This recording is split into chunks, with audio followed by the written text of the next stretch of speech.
من الشیطان الرجیم بسم اللہ الرحمن الرحیم۔ اللہ تعالی نے دو چیزوں کا مسلسل ذکر فرمایا ہے، ایک تو یہ کہ لوگ اللہ کی راہ میں جہاد کریں اور دوسرے اللہ کی راہ میں خرچ کریں۔ اور کل کی آیات میں جو خالصتاً انسانوں اور مسلمانوں کے خانگی حالات پہ مشتمل تھیں اور جن میں اللہ تعالی نے طلاق کا، عدت کا اور اس طرح کی مختلف چیزوں کا تذکرہ فرمایا تھا، اس کے بعد اس کے بیچ میں بلکہ آپ نے سنا اس میں اللہ تعالی نے اپنی راہ میں خرچ کرنے کے لیے بھی ترغیب دی بار بار کہ اللہ کی راہ میں خرچ کرو، اور یہ بھی بتلایا کہ جو لوگ خرچ نہیں کرتے وہ ایسا ظلم کرتے ہیں، اور جو خرچ کرتے ہیں اللہ کے ہاں اس اجر و ثواب کے مستحق قرار پاتے ہیں۔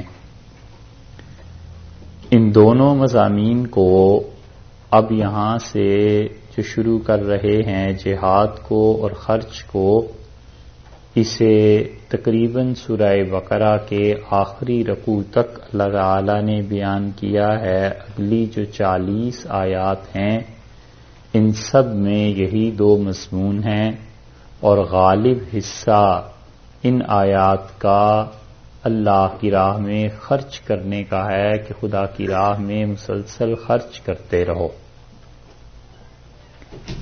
ان اخراجات میں کیا چیزیں جائز ہیں، کیا چیزیں حرام ہیں، اس کا بیان کیا۔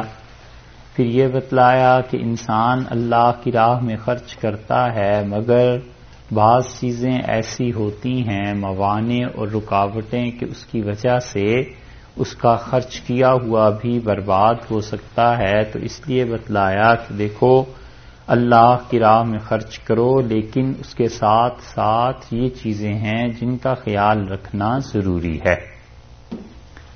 تو یہاں سے جہاد کا مضمون اور انفاق کا مضمون دونوں شروع ہوتے ہیں، کبھی ایک کبھی دوسرا، جیسے کہ پہلے بھی ہوتے رہے ہیں، مگر اب انفاق فی سبیل اللہ غالب رہتا ہے۔ خاص طور سے تیسرے پارے کے آغاز کے بعد تو انفاق فی سبیل اللہ بہت غالب ہے کہ اللہ کی راہ میں تمہیں خرچ کرنا ہے۔ جہاد کے مضمون میں یہاں سے فرماتے ہیں کہ الم ترى، کیا تم نے نہیں دیکھا؟ یہ ترى کا جو لفظ ہے یہ جب اس کے بعد آتا ہے الہ، تو اس کا مطلب یہ ہوتا ہے قرآن میں کہ اللہ نے کسی خاص چیز کو بیان کرنا ہے، اور اللہ تعالی نے کسی اہم مضمون کو بیان کرنا ہے۔ تو ترا کے بعد الہ کا جو لفظ آیا ہے تو اس کا مطلب ہے کہ الم تر الی الذین، کیا تم نے ان لوگوں کی طرف نہیں دیکھا، ان لوگوں کے حال پر غور نہیں کیا۔ تو ترا کا جو لفظ الہ کے ساتھ آتا ہے تو اس کا مطلب ہے کہ تم ان لوگوں کے حال پر غور کرو یا اس کیفیت پر غور کرو۔ آپ اس کی متعدد مثالیں قرآن پاک میں دیکھ سکتے ہیں۔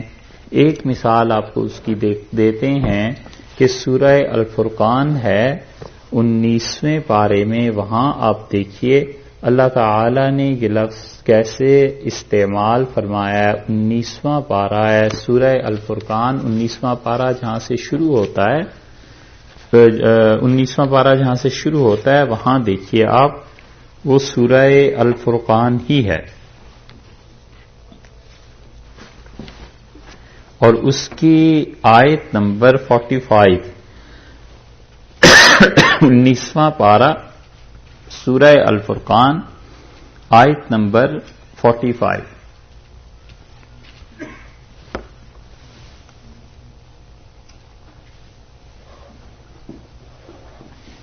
دیکھا آپ نے؟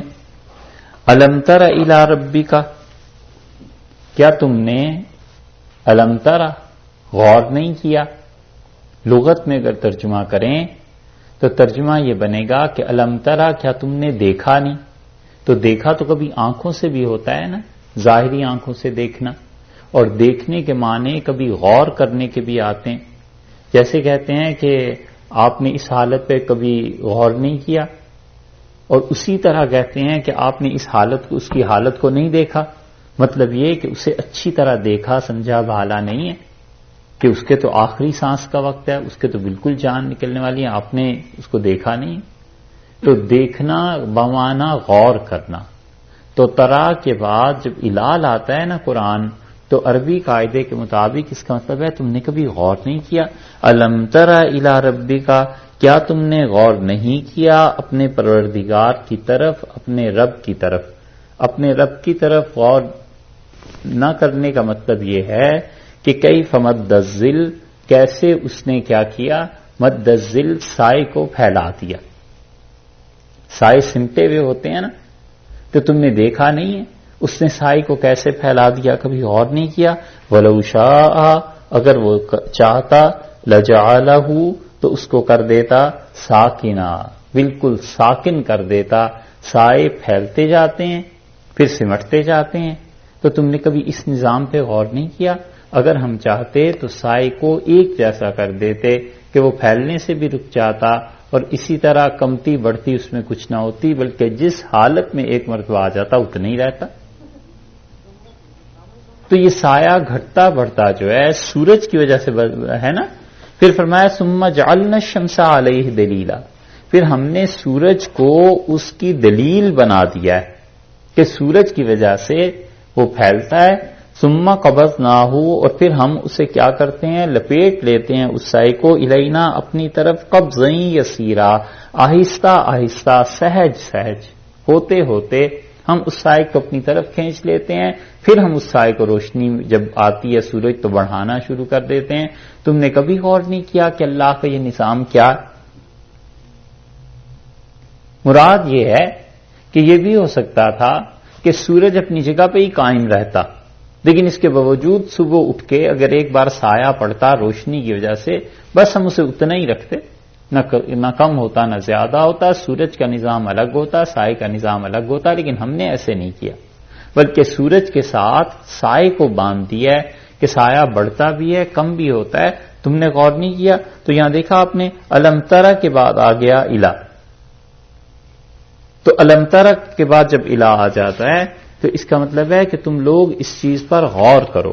اسی لیے یہاں پر یہ بات ارشاد فرمائی اللہ تعالی نے کہ تم نے غور نہیں کیا. الم تر الی الذین، غور کرو، کیا تم نے نہیں دیکھا، غور نہیں کیا ان لوگوں کی طرف، خرجو جو نکلے، من دیارہم اپنے گھروں سے، وہم الوف، اور وہ ہزاروں کی تعداد میں تھے.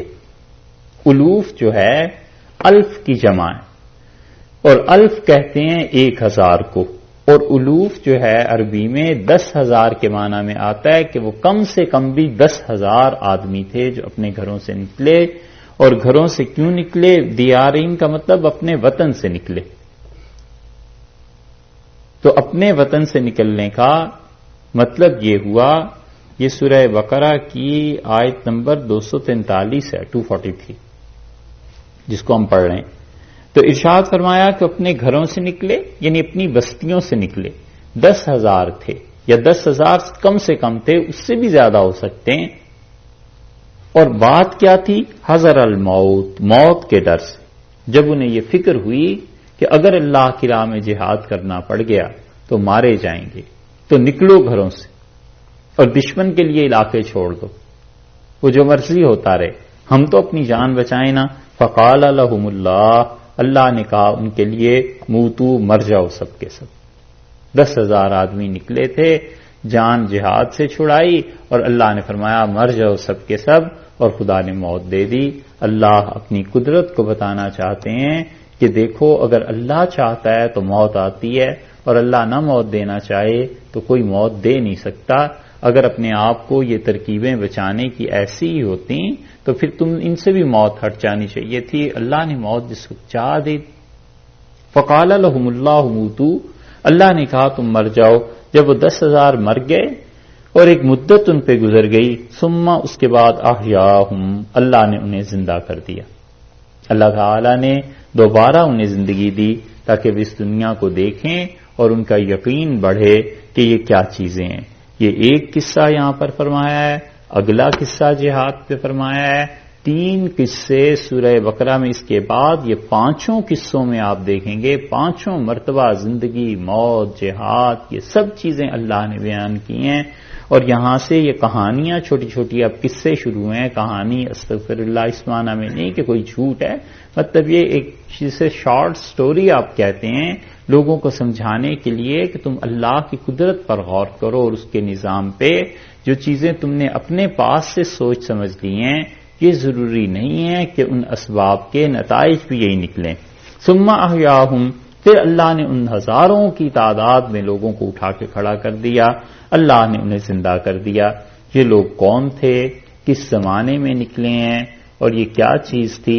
اب تک محققین اس آیت کی تفسیر میں لگے ہوئے ہیں، اب تک محققین کہتے ہیں کہ کسی طرح اس کا قطعی ثبوت مل جائے، مگر نہیں ملا۔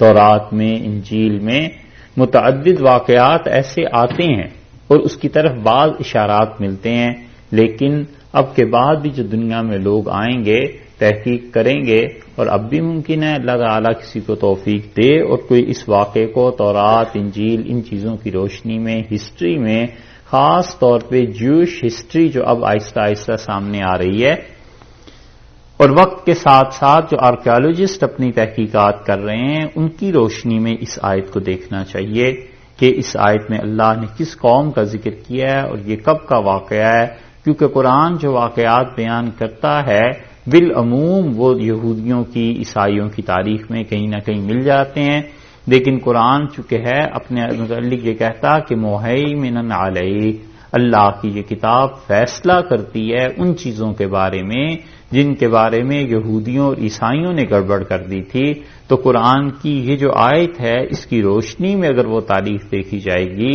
تو جو چیز اس سے ٹکراتی ہوگی اس کو ہم کہیں گے وہ غلط ہے، مورخین اس تک نہیں پہنچ سکے، مگر اللہ کی کتاب کا منصب جو جج ہونے کی حیثیت کا ہے یہ اصل، اس لیے ارشاد فرمایا کہ ثم احیاہم، اللہ نے انہیں زندہ کر دیا۔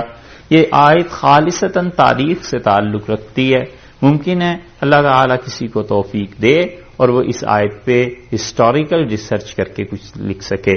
ان اللہ، بلا شک و شبہ اللہ، لذو فضل، بہت زیادہ فضل فرمانے والا ہے، علی الناس، لوگوں کے اوپر، کہ لوگوں کی بےہودگیاں، لوگوں کی نافرمانیاں کتنی بڑھ جاتی ہیں، اس کے باوجود اللہ ان پہ فضل فرماتا ہے اور اللہ ان پہ مہربانی کرتا ہے۔ ولیکن، اور لیکن، اکثر الناس، لوگوں کی اکثریت، لا یشکرون، وہ اللہ کا شکر ادا نہیں کرتے کہ اللہ کیسی کیسی نافرمانیوں کے باوجود مہلت دے دیتا ہے اور اس کے باوجود یہ لوگ شکر نہیں ادا کرتے کہ اللہ نے مہربانی کی اور اللہ تعالی نے کسی چیز پر پکڑا نہیں۔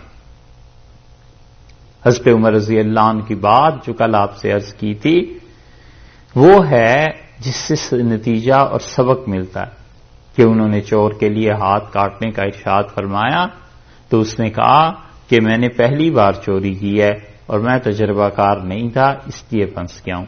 تو حضرت عمر رضی اللہ عنہ نے کہا تم جو مرضی کہو مگر میرا پروردگار بڑا بردبار ہے، بڑا حلیم ہے، اور جب تک ایک آدمی مسلسل کوئی گناہ نہ کرے تب تک وہ اسے رسوا نہیں کرتا، پہلی بار میں کوئی نہیں پکڑا جاتا، وہ ڈھیل دیتا ہے کہ کسی طرح معافی مانگ لے، کچھ کر لے، اور تم نے یہ مسلسل حرکتیں کی ہوں گی اسی لیے آج اس کا پردہ کھل گیا۔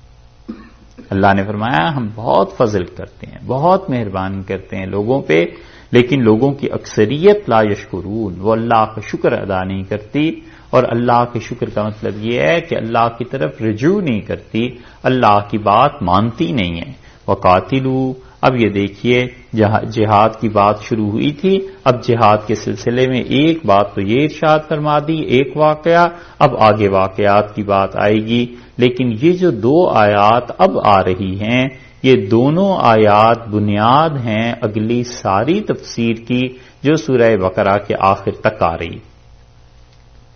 اس پہلی آیت میں اللہ تعالی نے جہاد کا حکم دیا اور دوسری آیت میں انفاق فی سبیل اللہ کا حکم دیا. پہلی آیت کو دیکھ لیتے ہیں. یہ جو شروع کیا ہے اس میں فرمایا وقاتلوا فی سبیل اللہ، اور اللہ کی راہ میں جہاد کرو. یہ حکم دیا کہ اللہ کی راہ میں جہاد کرو. کہیں کہیں لفظ آتا ہے قتال اور کہیں لفظ آتا ہے جہاد. کہیں آتا ہے جاہدوا فی سبیل اللہ، اللہ کے راستے میں جہاد کرو. کہیں آتا ہے قاتلوا فی سبیل اللہ، اور اللہ کی راہ میں قتال کرو، لڑائی کرو. دونوں میں فرق یہ ہے کہ جہاں پر یہ آتا ہے نا قاتلوا فی سبیل اللہ، اس کا مطلب یہ ہے کہ فزیکلی جو جنگ ہے، جہاد ہے، قتال ہے، لڑائی ہے، یہ تم کرو، اور اس کی شرائطیں جو پہلے بھی عرض کی تھی. اور جہاں آتا ہے کہ اللہ کے راستے میں جہاد کرو تو وہاں صرف یہی چیز مراد نہیں ہے، بلکہ مطلب یہ ہے کہ اللہ کے راستے میں شدید محنت کرو، شدید کوشش کرو. قرآن پاک میں ہے وَأَقْسَمُوا بِاللَّهِ، اور ان لوگوں نے قسمیں اٹھائیں جاہد ایمانہم، پوری کوشش کر کے، پوری طرح زور لگا کے قسم کھائی. تو جہاد کا مطلب اصل میں کیا ہے؟ شدید کوشش کرنا. جہاد کا مطلب ہے شدید محنت کرنا. اس میں ساری محنتیں شامل ہو گئیں. ایک آدمی اللہ نے اسے تحریر کی طاقت دی ہے، لکھ سکتا ہے شدید محنت کر کے، کتابیں دیکھ کے کہ کہیں اسلام کے خلاف میری زبان سے، میری تحریر قلم سے کوئی چیز نہ نکل جائے. شدید محنت کر کے ایک چیز لکھ دیتا ہے. یہ اس کا جہاد ہے قلم کے ساتھ. ایک آدمی کو اللہ نے بولنے کی طاقت دی ہے، وہ بولنے سے پہلے اچھی طرح غور کرتا ہے، کتابیں پڑھتا ہے، کسی صاحب علم سے مشورہ کرتا ہے کہ میں اسلام کے بارے میں یہ بات کہنا چاہتا ہوں. وہ جو مسلسل محنت کر رہا ہے نا، یہ اس کا جہاد. اسی طرح ایک آدمی اپنے گھر کے لیے، اپنی ذات کے لیے پیسہ کماتا ہے، شدید محنت کرتا ہے تاکہ اللہ نے جو حلال کا مال رکھنے کا حکم دیا ہے میں حلال میں رہوں اور حرام میں نہ پڑوں. یہ اس کی محنت اور جدوجہد ہے اللہ کی راہ میں، کیونکہ وہ حلال کا مال جب اپنی اولاد کو کھلائے گا تو اس کی اولاد صالح، نیک، اچھی رہے گی. اگر حرام کا مال کھلائے گا تو اس کے بھی نتائج اس کے سامنے آ جائیں. تو جہاں آتا ہے کہ جہاد، جہاں آتا ہے کہ جہاد کرو، اس کا مطلب ہے ہمہ گیر کوشش ہے، ہر طرح کی شدید محنت کرو اللہ کی راہ. اور کبھی کبھی جہاد سے یہ مطلب ہوتا ہے کہ اپنے نفس پہ قابو پاؤ. دل چاہتا ہے کہ جھوٹ بول دیں، مت بولو. اپنے آپ پر قابو پاؤ، محنت کرو، اپنے نفس کے ساتھ لڑو اور غلط کام نہ کرو. اور جہاں آتا ہے قاتلوا فی سبیل اللہ، اس کا مطلب ہے کہ اللہ کے راستے میں جیسے کہ لڑائی ہوتی ہے، جیسے حربی کافروں کے ساتھ جنگ کرنا ہے، وہ کافر جو میدان جنگ میں تمہارے سامنے آ گئے ہیں ان کے ساتھ محنت کرو، لڑو. وقاتلوا فی سبیل اللہ، اور اللہ کی راہ میں جہاد کرو یعنی لڑو. وَاعْلَمُوا، اور یاد رکھو اچھی طرح، ان اللہ، کہ اللہ تعالی سمیع، خوب سننے والا ہے. یعنی جو دعائیں تم اس سے مانگو گے جہاد سے پہلے، اللہ ان دعاؤں کو سنتا ہے. سمیع، اللہ سنتا ہے یعنی ان لوگوں کی فریاد بھی سنتا ہے جن کو مظالم سے نجات دلانے کے لیے تم نے جہاد کرنا ہے. کیونکہ جہاد کے معاملے میں سب سے پہلی آیت جو نازل ہوئی ہے وہ سورہ حج کی تھی. اللہ تعالیٰ نے فرمایا اذن للذین یقاتلون بانہم ظلموا، اور اللہ کی طرف سے اجازت دی جاتی ہے لڑائی کی کہ وہ جہاد کریں، لڑیں، ماریں کافروں کو. کیوں؟ بانہم ظلموا، اس لیے کہ ان پر ظلم کیا گیا. تو جو مظلوم ہے وہ اپنا دفاع کرے گا، اس کے لیے ہتھیار اٹھائے گا، اور وہ جو ظالم ہے اس کو قتل بھی کرے گا، مارے گا بھی. تو ان اللہ سمیع، اللہ اس مظلوم کی بھی سننے والا ہے، علیم، علم والا ہے. یہ جو یہاں فرمایا ہے نا کہ علم والا ہے اور سمیع ہے، اسی بات کو تیسرے پارے سے پہلے دوسرے پارے کے بالکل آخر میں پھر لے آئیں گے. علیم، اللہ علم والا ہے، وہ جانتا ہے کہ کس نے ظلم کیا ہے، وہ جانتا ہے کہ کیوں اس جہاد کا کرنا ضروری ہے، کیا ہے وہ چیز، کیوں ضروری ہے.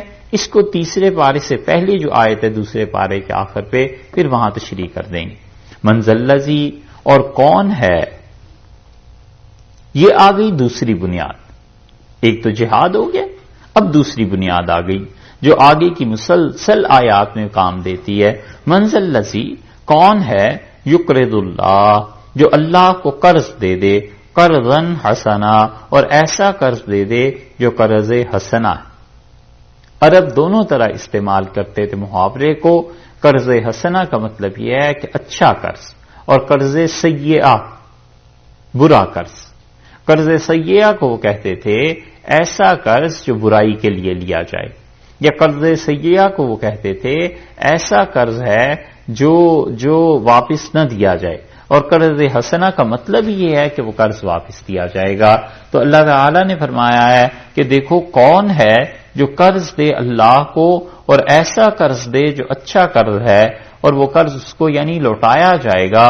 فَيُضَاعِفُهُ، اور اللہ تعالیٰ کیا کرتا ہے، سو یضاعف، وہ بڑھاتا ہے. ہو کدھر ضمیر اس کی لوٹی، قرض. لیکن مفسرین کہتے ہیں قرض کے ثواب کو اللہ اسے بڑھاتا ہے. اگر اس قرض میں بھی مراد لے لیا جائے تو بھی ٹھیک ہے. رسول اللہ صلی اللہ علیہ وسلم نے فرمایا قیامت میں اللہ کے ہاں جب پہنچے گا آدمی تو وہ اپنی نیکیوں میں پہاڑ دیکھے گا، بعض چیزوں کی اتنی بڑی بڑی چیزیں، تو کہے گا پروردگار اتنا پیسہ تو میرے پاس کبھی ہوا ہی نہیں جو میں نے تیری راہ میں خرچ کیا ہو.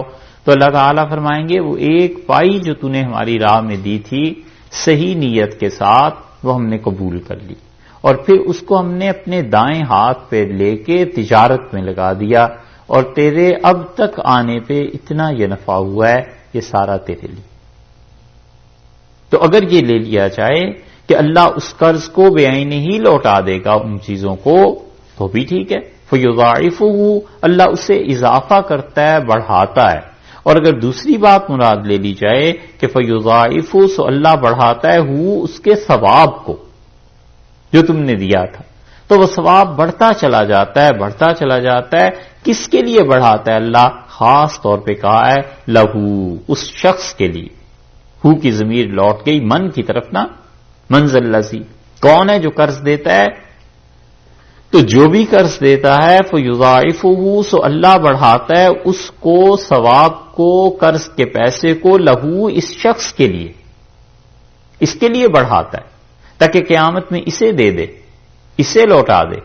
یہ اس شخص کے شرف اور عزت کی بات ہے کہ اللہ نے اس کے لیے خود ارشاد فرمایا کہ خاص طور پہ اس کے لیے اضعافاً، بڑھانا ہے اس کا، کثیرتاً، کثرت سے بڑھا دیں، بہت زیادہ بڑھا دیں گے، اتنا زیادہ بڑھا دیں گے کہ یہ دوسرا مضمون اب آگے چل کے بہت تشریح سے بیان کریں گے کہ دیکھو ہم بڑھاتے کیسے.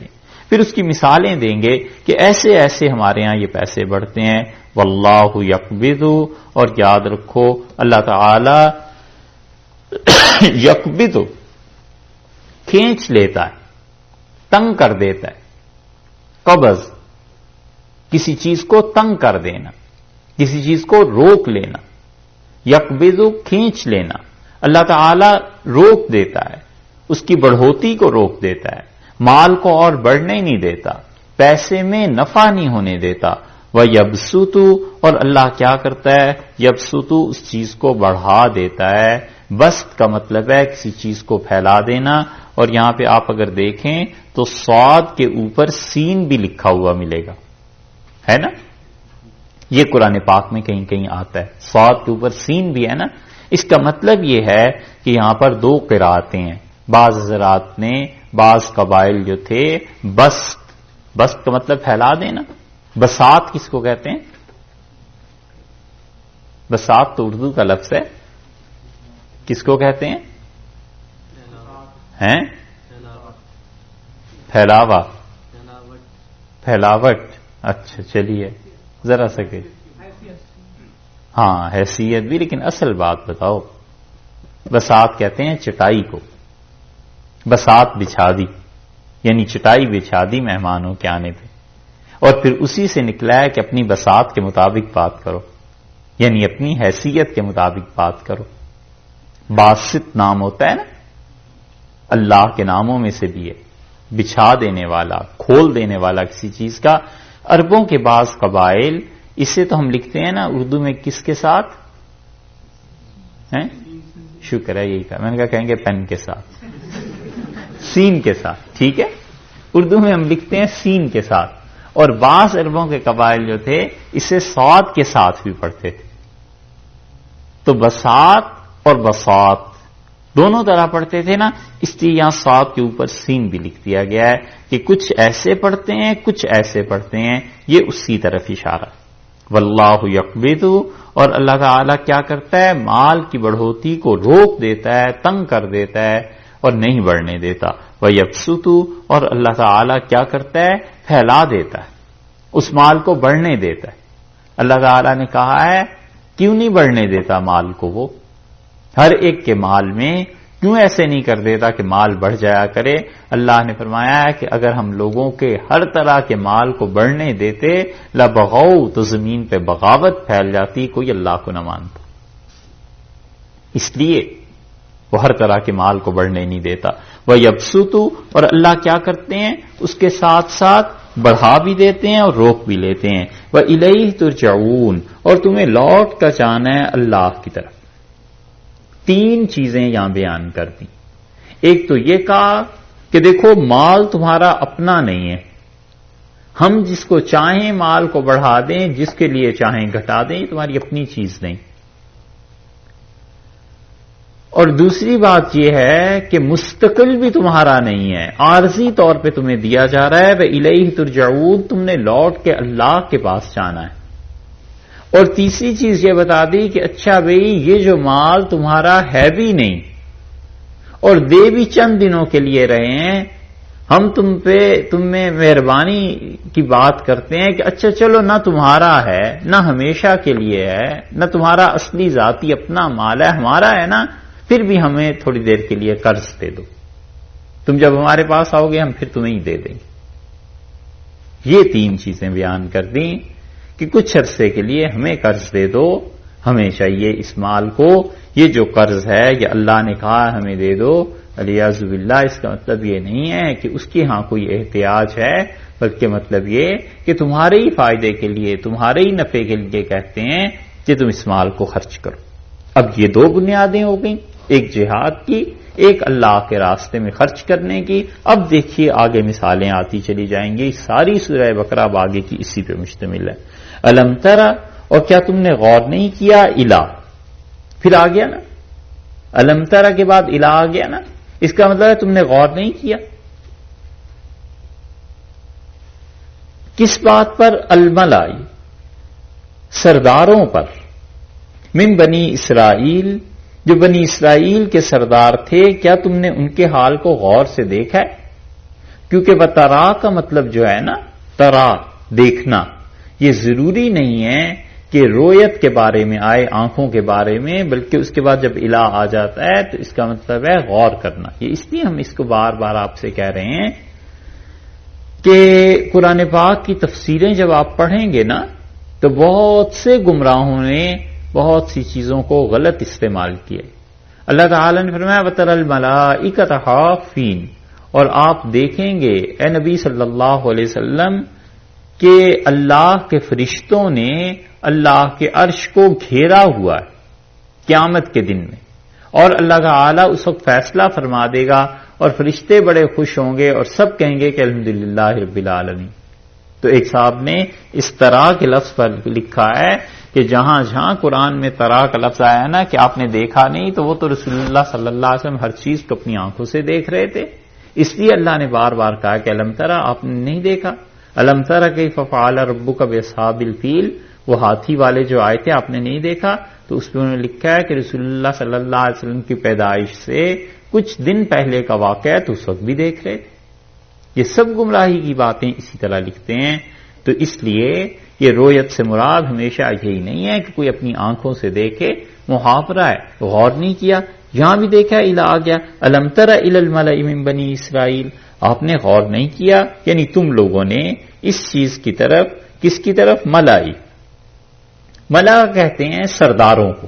ملا اصل میں عربی میں آتا ہے کسی چیز کا بھر دینا، تو سردار، بادشاہ، چونکہ وہ اس مجلس کو بھر دیتا ہے، وہ نہ ہو تو مجلس گویا کہ خالی ہے، اور جب وہ آتا ہے یا فیصلہ دیتا ہے یا ڈیسیژن لیتا ہے کسی چیز پہ تو وہ اس مجلس کو بھر دیتا ہے، اس لیے اس کو بھی کہتے ہیں۔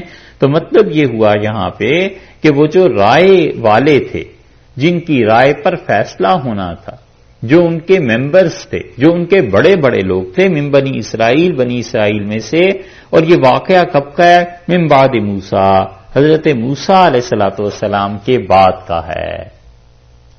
اس پہ جو تحقیق کی ہے اہل تاریخ نے، وہ کہتے ہیں کہ واقعہ پیش آیا ہے حضرت موسیٰ علیہ السلام کے 300 برس کے بعد، اور حضرت سمویل علیہ السلام کا زمانہ تھا۔ سمویل پیغمبر جو ہیں، یہ سموئیل جنہیں کہتے ہیں اور شموئیل بھی کہتے ہیں، ان کا تذکرہ ان تینوں ناموں سے تورات میں مل جائے گا، قرآن پاک میں نہیں۔ اللہ تعالی نے بس اتنا ہی بیان کیا ہے یہاں کہ بنی اسرائیل میں یہ واقعہ پیش آیا ہے اور حضرت موسیٰ علیہ السلام کے بعد پیش آیا۔ یہ کون سے نبی تھے؟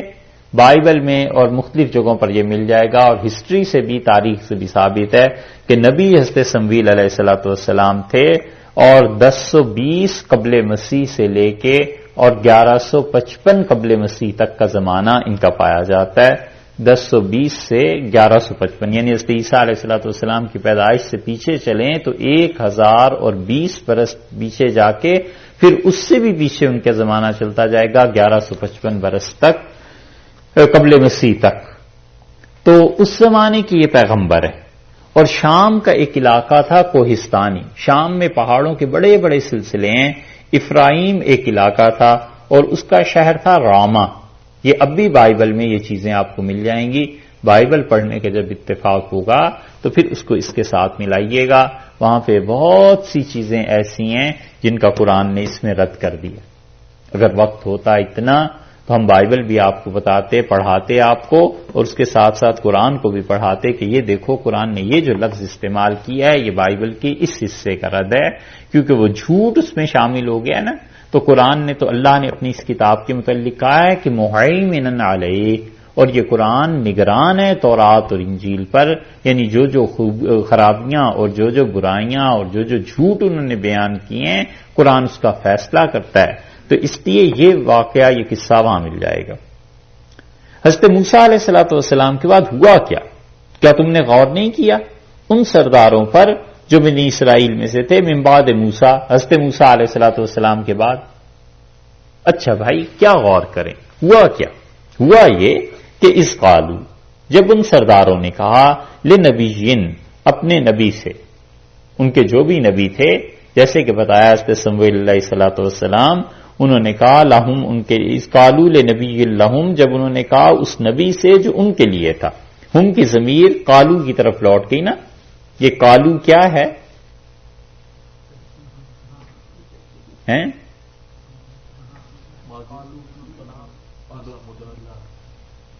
قالو ماضی ہے، اور کون سا صیغہ ہوا ماضی کا؟ جمع، ٹھیک ہے، اور جمع بھی کون سی ہوئی؟ غائب۔ دیکھا، ایسے غور کرنا پڑتا ہے کہ یہ صیغہ کون سا ہے۔ دیکھو، کالا کالا کالو، آ گیا نا، فالا فالا فالو، کالا کالا کالو۔ جب کہا انہوں نے، اس قالو، جب کہا انہوں نے لنبی لہم، اس اپنے نبی علیہ السلام سے، لہم ان کے واسطے تھے وہ نبی۔ معلوم ہوتا ہے کہ ان کی نبوت عالمگیر نہیں تھی، سب کے لیے نہیں تھی، بلکہ اللہ نے ان نبی علیہ السلام کو ایک مخصوص قوم کے لیے بھیجا ہوگا، ایک مخصوص طبقے کے لیے یا ایک مخصوص علاقے کے لیے ہوگا، اسی لیے خاص طور پر فرمایا لہم، ان کے لیے جو نبی تھے۔ تو متعدد انبیاء علیہ السلام اس وقت بھی ہوں گے دنیا کے گوشوں میں، لیکن یہاں پہ خاص طور پر اللہ فرماتے ہیں انہوں نے جب کہا لنبی لہم مبعث لنا ملکن، انہوں نے کہا کہ مبعث ہمارے لیے مقرر کیجئے، لنا ہمارے واسطے، ملکن ایک بادشاہ مقرر کیجئے، نقاتل ہم جہاد کریں گے، لڑیں گے، فی سبیل اللہ، اللہ کی راہ میں لڑیں گے۔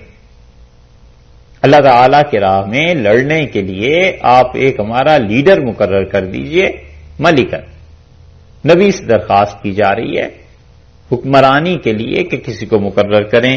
قالا، انہوں نے کہا، حل عصیتم، کیا اس بات کی توقع نہیں ہے، کیا یوں نہیں ہے؟ حل جو ہے یہاں پر کلام میں زور پیدا کرنے کے لیے آ رہا ہے، اس لیے زیادہ صحیح ترجمہ کرنا ہو تو یہ ہوگا کہ بس جی ہمیں یہ معلوم ہے، حل عصیتم، ہمیں بالکل معلوم ہے، ان کتبہ، اگر فرض کیا گیا، علیکم، تم پر، القتال، لڑنا، اللہ تقاتلو، ہرگز نہیں لڑو گے، بھاگ جاؤ گے۔ یہ محض فرمائشیں ہیں جذباتی، اور اگر ہم نے ایسے کر دیا، اللہ تعالی سے مانگ لیا اور بادشاہ مقرر ہو گیا، تم لڑو گے نہیں، بھاگ جاؤ گے۔ قال هل عصیتم، اور اگر لغت کے اعتبار سے ترجمہ کریں تو انہوں نے فرمایا هل عصیتم ان کتب علیکم القتال، اور کہیں ایسے تو نہیں ہے کہ اگر کتب علیکم، تم پر مقرر کر دیا جائے، القتال، جہاد کو فرض کر دیا جائے، اللہ تقاتلوا، تم نہ لڑو۔ یہ هل عصیتم کا لفظ جو ہے نا، ایک اور جگہ بھی آپ دیکھیں وہاں بھی اس معنی میں آیا ہے، سورہ محمد ہے صلی اللہ علیہ وسلم 26ویں پارے میں، اس میں اللہ تعالی نے استعمال فرمایا ہے 26ویں پارے میں، وہاں دیکھیے 26واں پارہ اور 47 نمبر ہے اس سورہ کا، اور 22 نمبر آیت ہے۔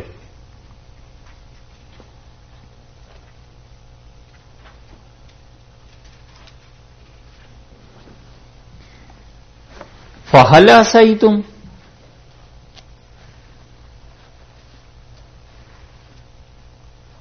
اور اب لغت سے ترجمہ ہوگا فَهَلْ عَصَيْتُمْ، کیا اس بات کی توقع نہیں ہے، کیا بات ایسے نہیں ہے، ان تولیتم، اگر زمین میں حکمرانی تمہیں دے دی جائے، ان تفسدوا فی الارض، تو تم زمین میں فساد مچاؤ، وتقطعوا ارحامکم، اور تم اپنے رشتہ داروں کو قتل کرو، کیا ایسے نہیں ہے؟ تو پھر زیادہ صحیح ترجمہ یہ بنے گا فَهَلْ عَصَيْتُمْ إِن تَوَلَّيْتُمْ، بس جی معلوم ہی ہے کہ اگر زمین میں تمہیں حکمران بنا دیا گا تو پھر کیا ہوگا، ان تفسدوا فی الارض، تم زمین میں فساد مچاؤ گے، وتقطعوا ارحامکم، اور تم اپنی رشتہ داریوں کو توڑ ڈالو گے، رشتہ داروں کو مارو گے، انہیں قتل کر دو گے اگر تمہیں حکومت دے دی۔ یہ ہے وہ آیت جس سے امام احمد ابن حنبل رحمۃ اللہ علیہ نے استدلال کیا ہے۔ کیا کیا ہے؟ اگلی آیت بھی پڑھ لو، اولئک الذین لعنہم اللہ، اللہ نے لعنت کی ہے ایسے حکمرانوں پہ جنہیں زمین میں حکمرانی دے دی جائے تو وہ فساد مچائیں اور اپنے رشتہ داروں کو قتل کریں۔ فَأَصَمَّهُمْ، اللہ نے کہا میری لعنت ہو ان پہ، اور وہ بہرے ہو گئے، وَأَعْمَىٰ أَبْصَارَهُمْ، اور ان کی آنکھیں جو تھیں وہ اندھی ہو گئیں۔ أَفَلَا يَتَدَبَّرُونَ الْقُرْآنَ، انہوں نے قرآن کو کبھی غور سے نہیں سمجھا، کبھی اس کتاب پہ غور نہیں کیا۔ أَمْ عَلَىٰ قُلُوبٍ أَقْفَالُهَا، یا ان کے دلوں پہ تالے پڑ گئے ہیں اور قرآن سمجھ نہیں سکتے۔ اس سے استدلال کیا امام احمد ابن حنبل رحمۃ اللہ علیہ نے یزید کے کفر پہ۔ وہ کہتے ہیں جب اسے حکمرانی زمین میں ملی ہے تو اس نے فساد بھی مچایا اور اپنے رشتہ داروں کو قتل بھی کیا، کیونکہ حضرت حسین رضی اللہ عنہ کے ساتھ اس کی رشتہ داری تھی، اور حضرت حسین رضی اللہ عنہ کے ساتھ اس کی یہ رشتہ داری تھی کہ رسول اللہ صلی اللہ علیہ وسلم کی جو اہلیہ تھیں، ام حبیبہ رضی اللہ عنہ رملہ، یہ حضرت ابو سفیان رضی اللہ عنہ کی بیٹی تھی، اور حضرت ابو سفیان رضی اللہ عنہ کے بیٹے تھے معاویہ رضی اللہ عنہ، معاویہ کے بیٹے یزید، تو یزید کے جو دادا تھے وہ رسول اللہ صلی اللہ علیہ وسلم کے سسر ہوئے، اور یزید کے والد حضرت معاویہ رضی اللہ عنہ جو تھے وہ رسول اللہ صلی اللہ علیہ وسلم کے سالے لگے نا اس رشتے کے اعتبار سے، اور ام حبیبہ رضی اللہ عنہا جو تھیں وہ پھوپھی لگیں تو رسول اللہ صلی اللہ علیہ وسلم پھوپھا بنے۔ تو پھوپھا کا جو نواسے تھے حضرت حسین رضی اللہ عنہ کی ساری رشتہ داریاں ہی تو تھیں، تو اس سے اپنی رشتہ داریوں کو توڑا۔ وہ اس آیت سے اس کے کفر کا استدلال کرتے تھے۔ وہاں بھی وہی ہے کہ حل عصیتم، کیا اس بات کی توقع نہیں، یعنی بس یہ تم کرو گے، یہاں بھی یہی ہے قال حل عصیتم ان کتب علیکم القتال اللہ تقاتلوا، کیا بات ایسی نہیں ہے؟ ہاں جی بات ایسی ہے کہ اگر کتب علیکم، تم پر فرض کیا گیا، یہ کتبہ کا لفظ پہلے بھی گزرا ہے نا کئی بار، کتبہ علیکم الصیام، تم پہ روزہ فرض کیا گیا. تو کتبہ کا لفظ جہاں بھی قرآن میں آیا ہے اس کا مطلب ہے فرض کیا گیا، ضروری قرار دیا گیا. کتبہ علیکم القتال اللہ تقاتلوا، کہ اگر تم پر جہاد فرض کر دیا جائے تو تم جہاد نہ کرو. قالوا، وہ بولے اور کہنے لگے وما لنا، کیا ہو گیا ہے ہمیں، کون سا ایسا عذر پیش آ گیا ہے، اللہ نقاتل، کہ ہم نہ کریں گے جہاد فی سبیل اللہ، اللہ کی راہ میں. وقد، اور حال یہ ہے کہ اخرجنا، ہم نکالے گئے ہیں، خارج کیے گئے ہیں، من دیارنا، اپنے گھروں سے، اپنے وطنوں سے. دیار جو ہے نا اوپر بھی لفظ گزرا ہے، ٹھیک ہے، وہاں بھی یہی تھا. وقد اخرجنا من دیارنا، ہم اپنے گھروں سے، اپنے وطنوں سے نکالے گئے ہیں. وابنائنا، اور ہم اپنے بیٹوں سے، اپنی اولادوں سے جدا کیے گئے ہیں.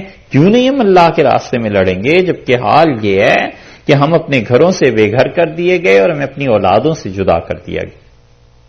فلما کتبا، پس جب ضروری قرار دیا گیا، علیہم، ان کے اوپر، القتال، لڑنا، تولوا، تو منہ پھیر لیا، ہٹ گئے. تولوا، منہ پھیر لیا.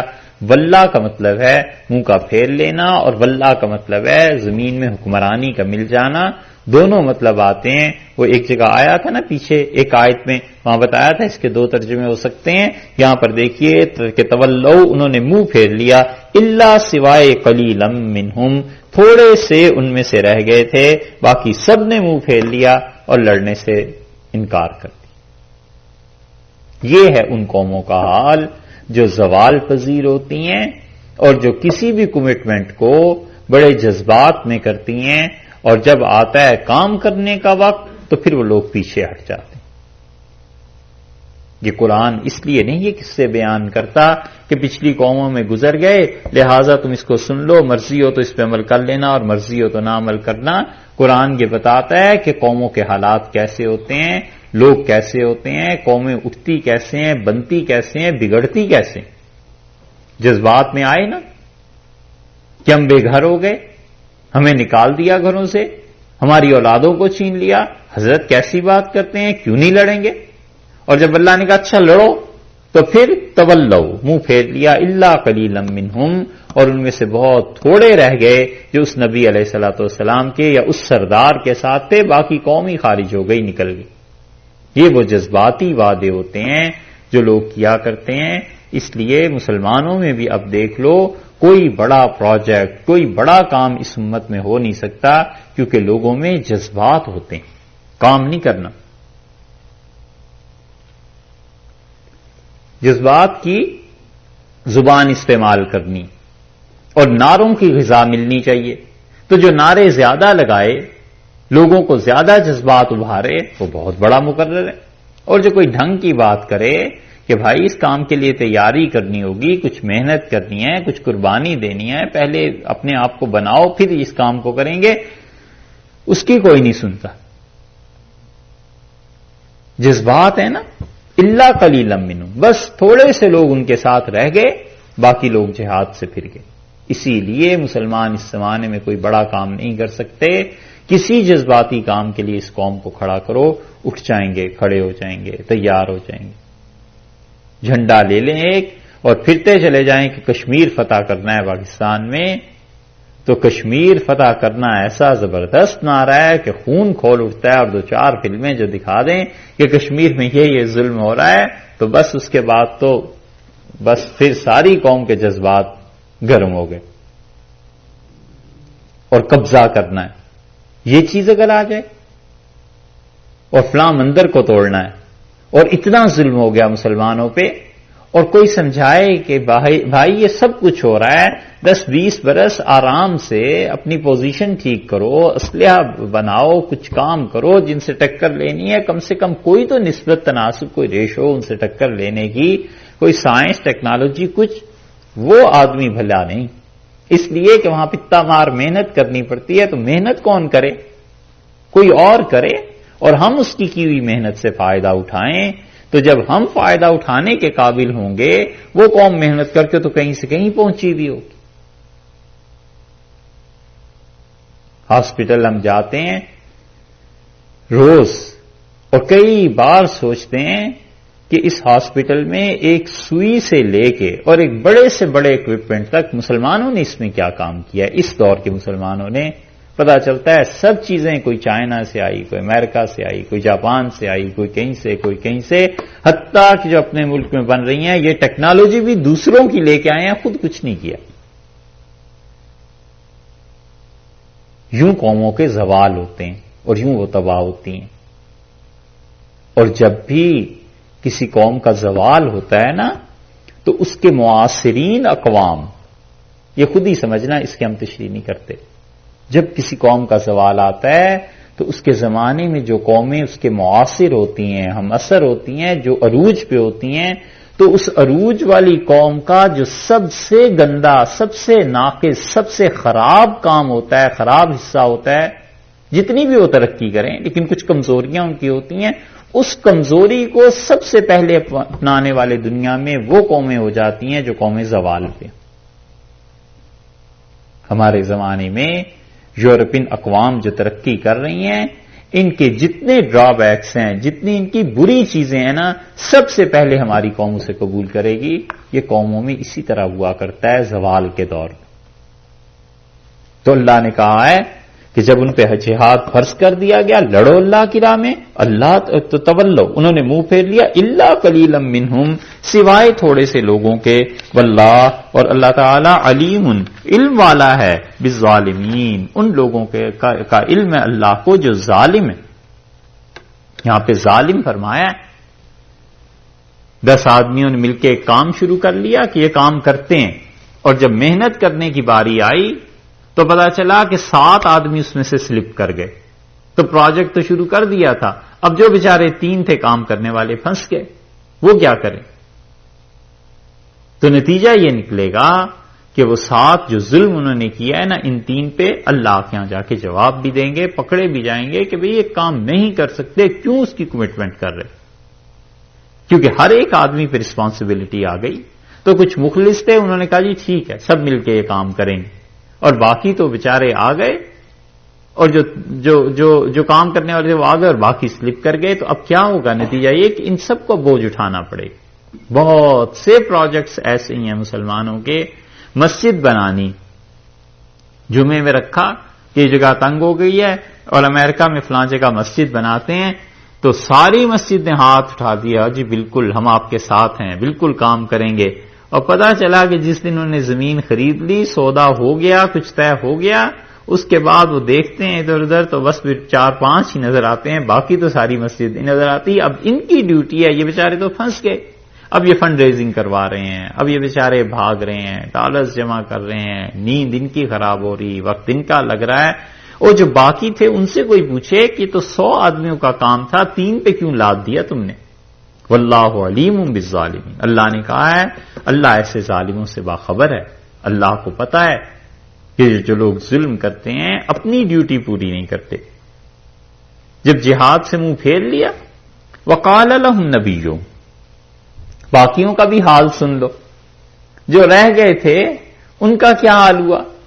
یہ بنی اسرائیل کا زوال ہے, یہ بنی اسرائیل کی تباہی, اس کی داستان, اس کی باتیں. وقال لهم نبیهم, ان کے نبی نے ان سے کہا کہ تم جو مجھ سے کہہ رہے تھے کہ مبعث لنا مالکن, کہ میں تم پہ ایک سردار مقرر کروں, تو دیکھو ان اللہ, بلا شبہ اللہ تعالی نے قد بعث لکم, تمہارے لیے مقرر کیا ہے, طالوتا, طالوت کو, ملکا, تمہارا سردار, طالوت کو تمہارا آقا مقرر کیا ہے.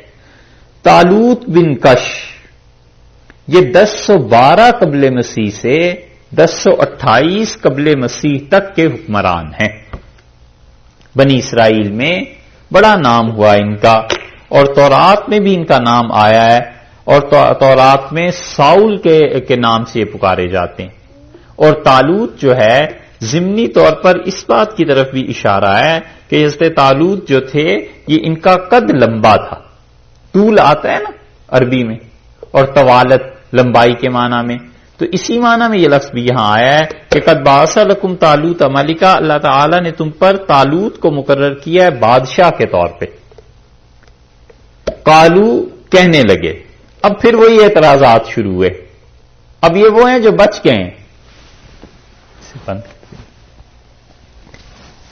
اب اعتراضات پھر شروع ہیں. قالو کہا انہوں نے انا یکون لہ الملک علینا، اسے کیسے ہم پہ سرداری حاصل ہے، یہ کیسا ہمارا بادشاہ بن گیا. انا یکون کیسے ہوا لہ الملک، اس کے لیے حکومت، علینا ہمارے اوپر. تو طالوت ابن کش 1012 سے 1028 تک ان کا زمانہ ہوا. تو 1012 سے 28 تک کتنے برس بنے؟ 10 اچھا 16 برس بنے. بس یہ ان کا دور تھا. قال لهم نبیہم، ان کے نبی نے انہیں کہا. یہ کہاں لے گئے؟ بند کر رہے ہیں نا.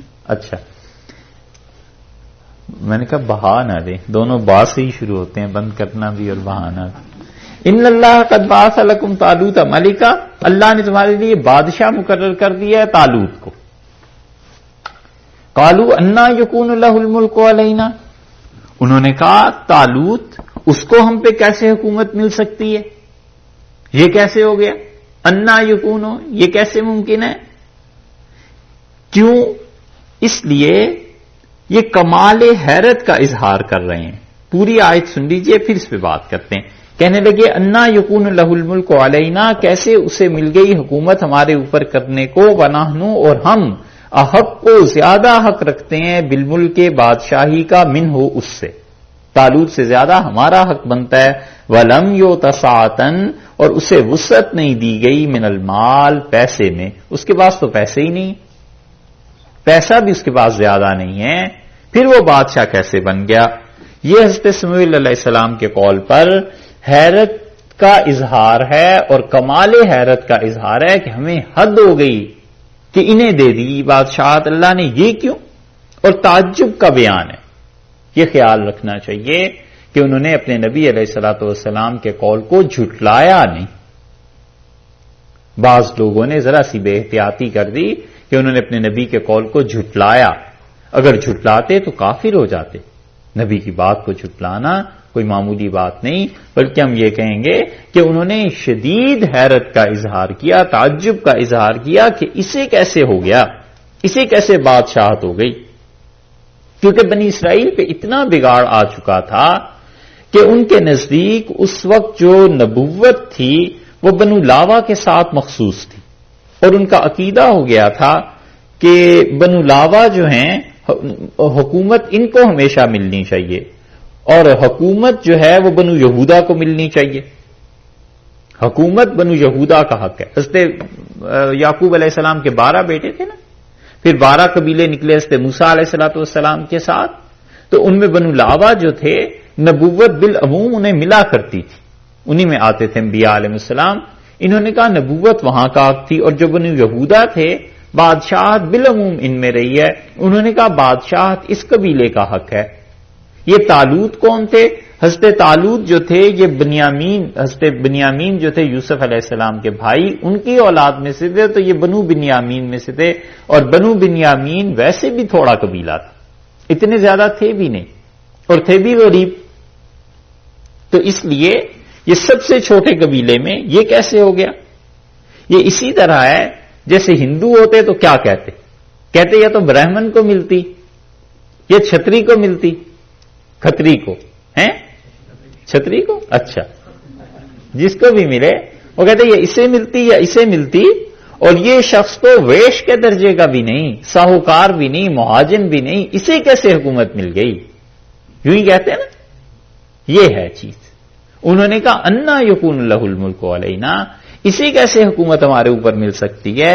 ولم یؤت سعۃ من المال، اللہ نے اسے مال میں بھی کچھ نہیں دیا، وسعت نہیں دی. قال، حضرت نے فرمایا، اس عبارت کو پھر حل کر لیتے ہیں. وقال لهم، اور کہا ان سے، کن سے؟ جو بچ گئے، جنہوں نے یہ فرمائش کی تھی.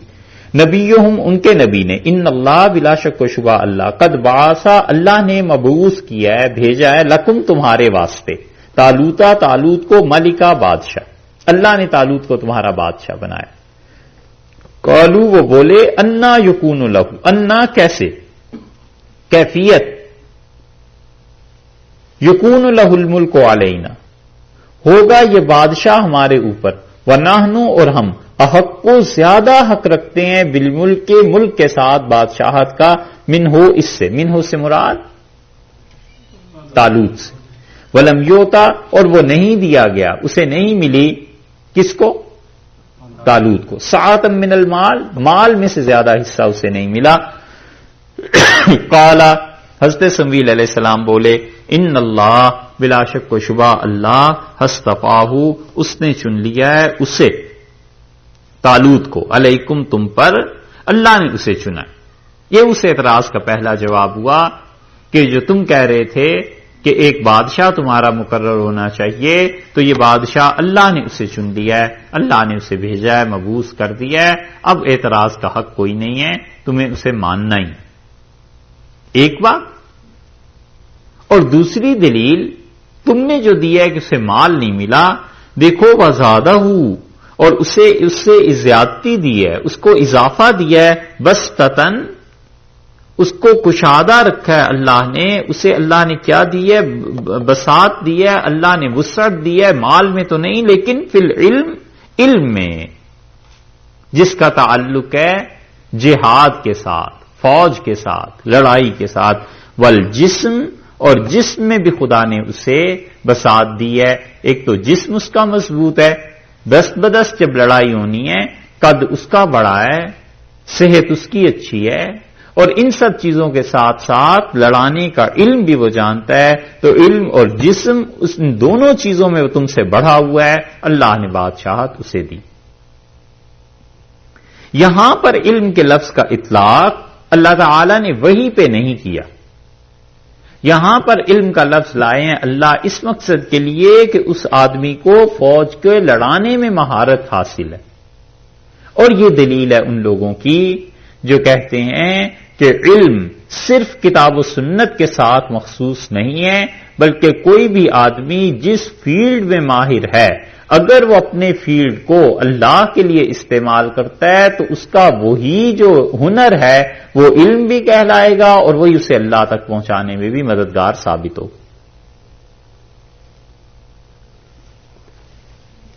اس لیے اللہ تعالی نے فرمایا کہ فی العلم والجسم، کہ اللہ نے علم بھی زیادہ دیا ہے، جسم بھی زیادہ دیا۔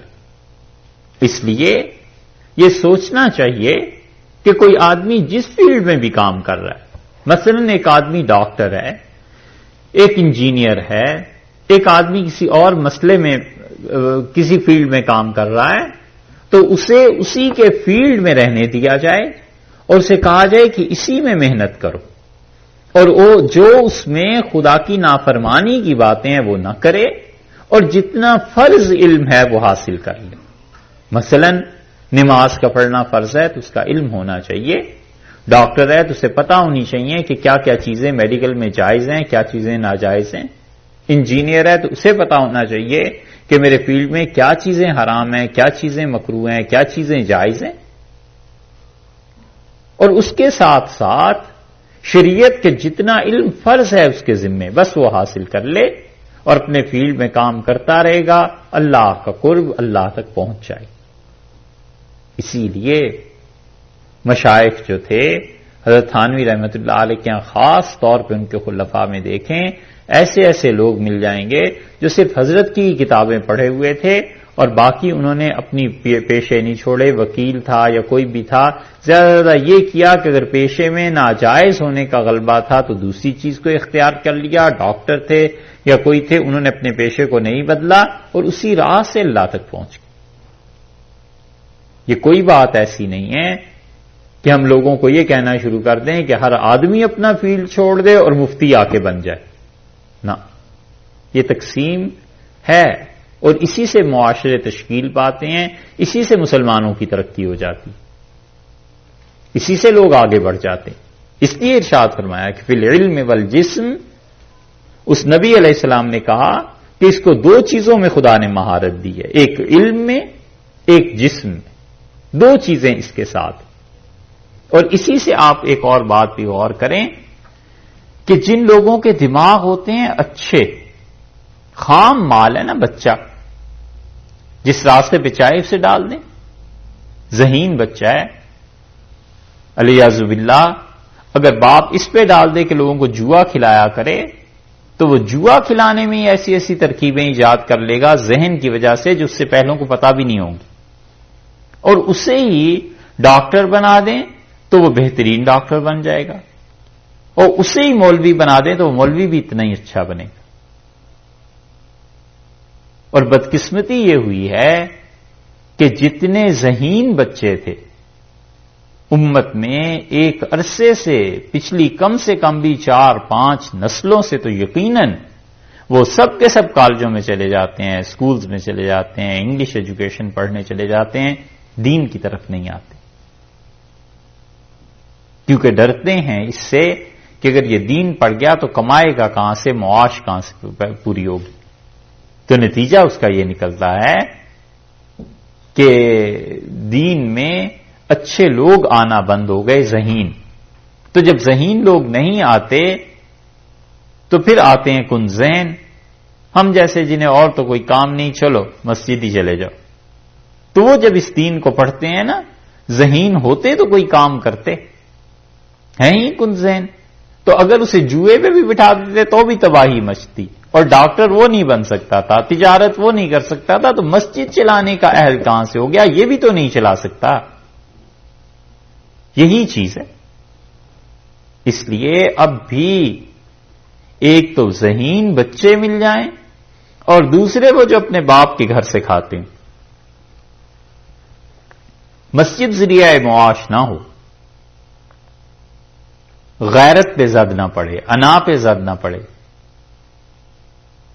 مسجد والے اشارہ بھی کریں، کنائے سے بھی یہ کہیں نا کہ صاحب مسئلہ ایسے بیان کرنا ہے، وگرنہ تو کہ وگرنہ کیا تم کل چھٹی دو گے، میں آج چھوڑ کے جا رہا ہوں، میں اپنے باپ کے گھر سے کھاتا ہوں، کہ مسجد سے تھوڑا ہی کھاتا ہوں۔ یہ غیرت رہے اور بچہ ہو ذہین۔ پھر امام غزالی اور رازی اور جن کے نام لیتے ہیں، ابن قیم اور یہ، ان کے درجے کے لوگ اب بھی نہ پیدا ہوں تو پھر کہیے رحمہم اللہ وہ ایسے نہیں تھے، ان کو اللہ نے دماغ دیا تھا، اب بھی دماغ ہوتا ہے، ایسا کوئی مسئلہ نہیں۔ مسئلہ یہ ہے کہ جب پتا ہوتا ہے کہ مسجد سے ہی پیسے ملنے، تو کہتا ہے انتظامیہ کو بابا ہم تو ناراض نہیں کر سکتے، ہم نے تو بات وہی کرنی ہے جو انتظامیہ کہے گی، اور پڑھیں کیوں؟ جیسے مقتدی ویسا امام، نہ انہیں پڑھنے کا شوق علم کا، نہ ہمیں پڑھانے کا شوق۔ وہ کہتے ہیں کہ بیت الخلاء سے باہر آئے، گاؤں میں مولوی صاحب تھے، گزارا ہوتا نہیں تھا اور پیسے بھی بہت کم گاؤں والے دیتے تھے، تو باہر آئے اور ادھر ادھر دیکھا، کوئی نہیں دیکھ رہا تھا، تو مصلے پہ کھڑے ہو گئے، نماز پڑھا دی۔ تو کسی بچے نے دیکھ لیا، وہ تھا شرارتی، اس نے اپنے ابا کو بتایا کہ ابا مولوی صاحب نے تو وضو ہی نہیں کیا اور بغیر وضو کے فلاں دن نماز پڑھا دی۔ تو بڑا جھگڑا اٹھا، بلایا پنچایت نے مولوی صاحب کو، تو مولوی صاحب نے کہا بھی زیادہ باتیں کرنے کی ضرورت نہیں، اتنی تنخواہ میں ایسی ہی نماز ہو سکتی ہے، تنخواہ بڑھاؤ، اچھی نماز پڑھ لیا کرو۔ بات یہی ہے کہ چاہتے سب ہیں کہ جناب ایسا آدمی ہو جو کم سے کم امام غزالی رحمۃ اللہ علیہ کی ٹکر کا ہو، اس سے ذرہ کم نہ ہو، بس رتی بھر زیادہ ہی ہو تو اچھا ہے۔ اور پیسے اور دماغ، ذہین بچے نہیں آتے مساجد۔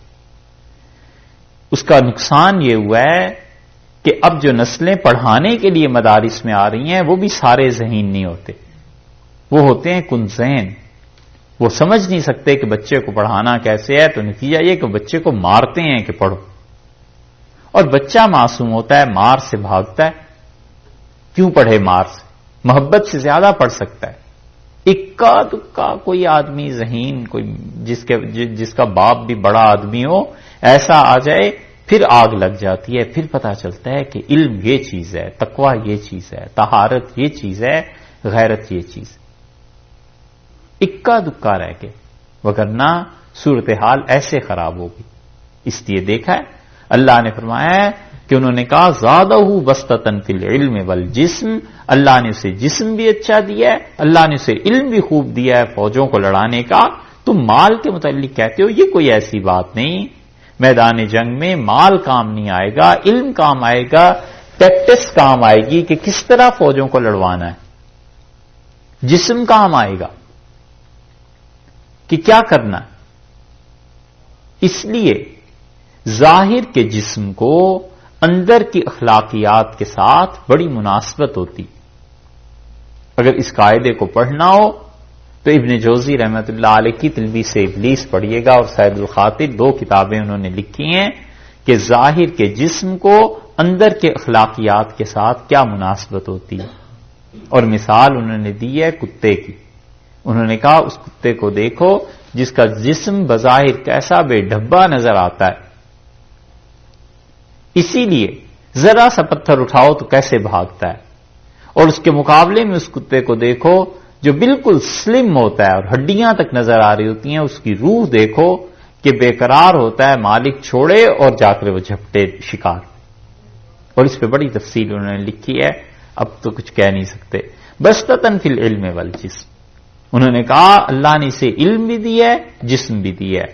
اور تیسری بات واللہ یؤتی ملکہ، اور اللہ دیتا ہے اپنی سلطنت من یشاء جس کو چاہتا ہے۔ ملکہ اللہ اپنا ملک دیتا ہے۔ اس سے معلوم ہوا کہ بادشاہت اللہ کے قبضے میں، حقیقتاً وہ دیتا ہے۔ اور کس کو دیتا ہے؟ من یشاء جسے وہ چاہتا ہے۔ واللہ واسع، اور اللہ تعالی بڑی وسعت والا ہے، حکمرانیاں دیتا ہے تاکہ آزمائے قوموں کو کہ قومیں اس کی اطاعت کرتی ہیں یا قومیں اس کی نافرمانی کرتی ہیں۔ علیم، اور علم والا ہے اللہ، اسے خوب معلوم ہے کہ کون سی قوم اہل ہے جو حکمرانی کر سکتی ہے۔ اس حکمرانی کے سلسلے میں صرف ایک بات کہتے ہیں پھر آگے چلتے ہیں۔ ہمیشہ یاد رکھیے خالص کفر جس چیز کا نام ہے وہ مٹ گیا۔ خالص کفر خالص اسلام کے مقابلے میں کبھی نہیں ٹھہر سکتا۔ قطعاً ہم اس بات کو ماننے کیا سننے کے لیے تیار نہیں ہیں کہ خالصتاً کفر خالص اسلام کے مقابلے میں ٹھہر جائے، نہیں ہوتا۔ کفر جو اسلام پہ غالب آتا ہے نا اور نظر آتا ہے، 2 چیزوں میں سے ایک چیز ضرور ہوتی ہے، یا تو وہ کفر تھا اور اس کے مقابلے میں یہاں پر جو اسلام تھا یہ خالص اسلام نہیں تھا، یہ منافق تھے۔ تو جب نفاق اور کفر کا مقابلہ ہوا کرتا ہے تو کفر غالب رہتا ہے، نفاق پٹتا ہے، اس لیے کہ اللہ نے منافقوں کو زیادہ برا جانا ہے بنسبت کافروں کی۔ یہ تو نقص ہوتا ہے یہاں کہ یہ منافق ہے، اس لیے کفر کے ساتھ جب ٹکر لگی تو اللہ نے کوئی نصرت نہیں کی، اور اللہ تعالی نے منافقوں کو کافروں کے مقابلے میں چھوڑ دیا کہ لڑ لو آپس میں، جس کے بھی مادی اسباب وسائل زیادہ ہیں غالب آ جائے گا۔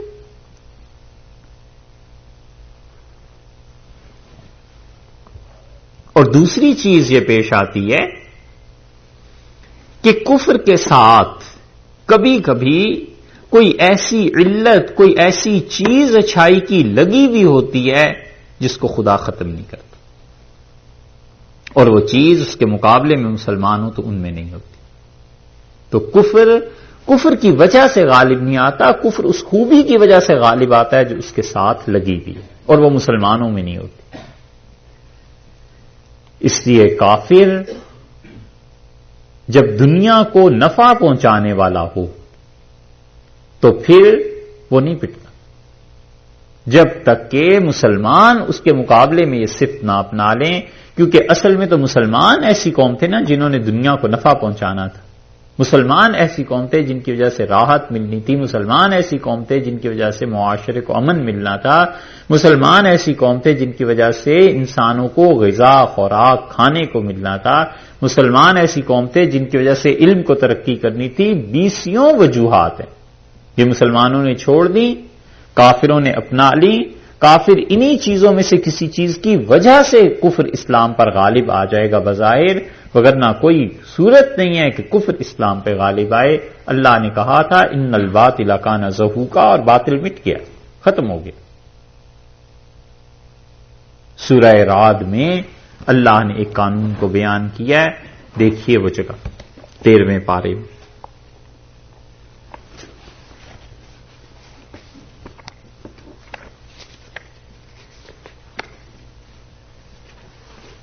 سورہ رعد 13واں پارہ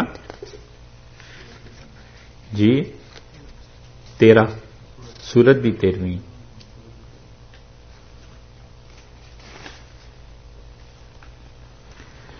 اور آیت نمبر دیکھیے 16.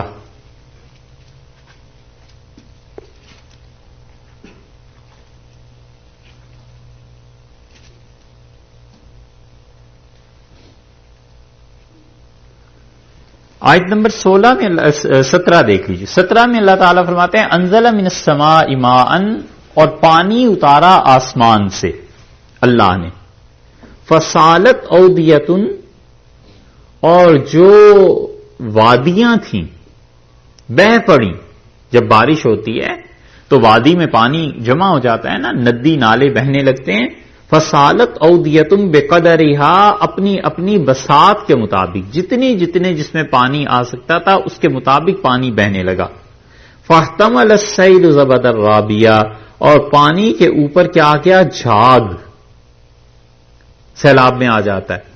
وَمِمَّا يُوقِدُونَ عَلَيْهِ فِي النَّارِ، اور یہ جو تم آگ جلاتے ہو اور آگ میں تپاتے ہو دھاتوں کو، ابتغاء حلیتن، اور اس سے تم بناتے ہو زیورات. خواتین کے زیورات بنتے ہیں، مردوں کے لیے بھی انگوٹھی چھلا ایسی چیزیں بنتی ہیں. دھات پگھلائی جاتی ہے نا، سونا چاندی کوئی بھی چیز، تو کٹھالی پہ جب اسے چڑھاتے ہیں تو اس پہ اوپر آ جاتی ہے جھاگ.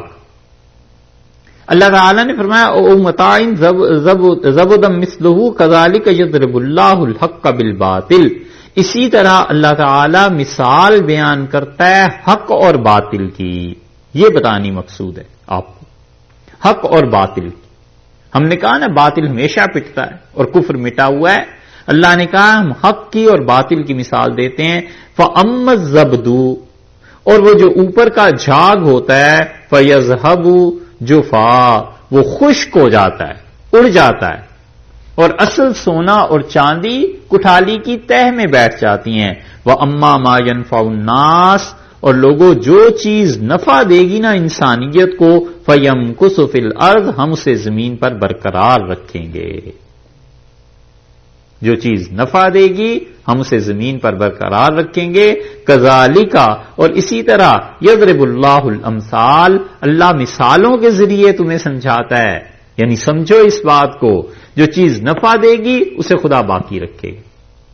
اسے کہتے ہیں فطرت کا وہ قانون، سروائیول آف دا فٹیسٹ. جو چیز رہے گی، اللہ نے کہا ہے جھاگ کو ہم اوپر سے خشک کر دیتے ہیں، اصل دھات کو باقی رکھتے ہیں چونکہ وہ نفع دینے والی ہوتی ہے. تو جو قوم بھی نفع دے گی اللہ کی مخلوق کو، خدا اس سے باقی رکھے گا. اور جن سے نفع رسانی، نفع پہنچانے کی صلاحیت ختم ہو جائے گی، اس کو کوئی باقی نہیں رکھتا. اس لیے اس غرے میں نہیں رہنا چاہیے کہ مسلمان ہیں، ساتھ ساتھ یہ بھی دیکھنا چاہیے کہ ہم دے کیا رہے ہیں دنیا کو. ہم تو لوزر اینڈ پہ بیٹھے ہیں، ہم دینے والی پوزیشن میں نہیں. ہمارے ہاتھ تو ایسے پھیلے ہوئے کہ جو دنیا میں سائنس ٹیکنالوجی کوئی کسی قوم کی ہے، ہم کہتے ہیں بھی ہمیں بھی دے دو. اور پھر اس پہ مصیبت یہ کہ جو زوال پذیر قومیں ہوتی ہیں، وہ ترقی یافتہ اقوام کا جو بالکل ڈارک، بالکل تاریک پہلو ہوتا ہے وہ اپنا لیا کرتی. یہ آپ خود ہی سوچئے.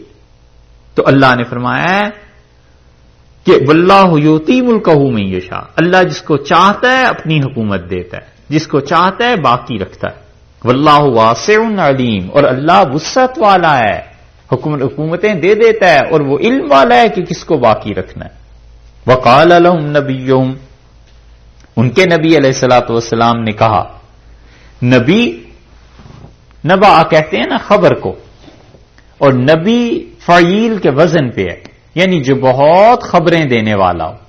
اللہ کی طرف سے خبر پا کے وہ دیتا ہے نا، اللہ کی طرف سے وحی آتی ہے اور اس وحی کو وہ پھیلاتا ہے.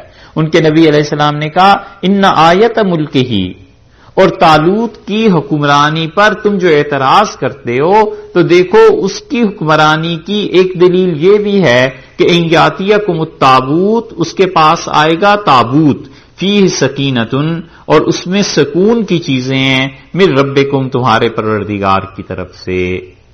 ایک تابوت ہم دیں گے اور اس تابوت میں سکون کی چیزیں اللہ تعالی دیں گے، مراد یہ، اور وہ خود بخود آئے گا، یعنی تمہاری کوششوں کاوشوں کو کوئی دخل نہیں ہوگا، وہ خود ہی اللہ دے دے گا۔ وہ بقیتن، اور اس میں وہ چیزیں ہیں، مما ترک آل موسیٰ و آل ہارون، جو حضرت موسیٰ علیہ الصلوۃ والسلام کے ماننے والوں کی ہیں، اور اس میں وہ چیزیں ہیں جو حضرت ہارون علیہ الصلوۃ والسلام کے ماننے والوں کی ہیں۔ تحملہ الملائکہ، اللہ کے فرشتے اسے اٹھا کر لے آئیں گے۔